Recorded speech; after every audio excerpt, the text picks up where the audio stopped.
talaga madali. Wawa ka pa. Ito kasi yung gamit to. Sa inyo ba to? Baka sa kabila pa to. Sa amin yan. Ah, sa inyo pala.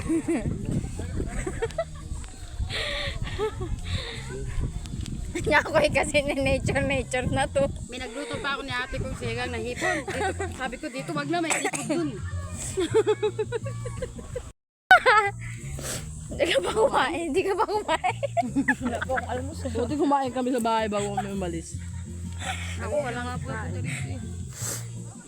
Ito pa rin nagandran.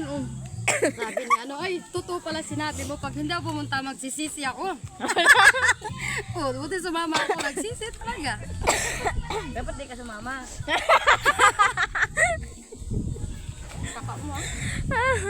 Para di ka magsisi talaga. Mangga lang yung baon namin. Baka gusto nila i-alak mo na nga doon yung isa o paparitong mais. Mangga lang yung dala namin. Dang, ina kasi gagala. Manggalang ang dala. Para di ko alam mo yan, baka isang mais mo.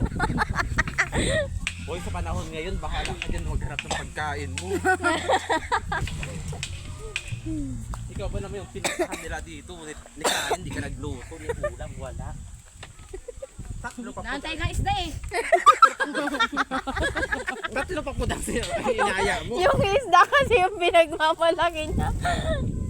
Puro isda. Ako na puro kanin, walang ulam. Paano ko sa'yo kayo? Yung wala kayo, wala kayong kabaon-baon. Hindi rin pang ulam doon. Ang limos Kasi pa. nga, gusto nga mag-iglog nila, di ba? O, wala nga pipigilan ko sila.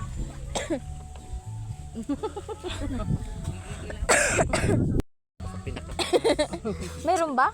Pagdating mo doon, naku, gutom na gutom ka na talaga. Pero man ako sa inyo. Wala nga, doon. Alang ang akat ka doon. Bili na kami doon. Saan?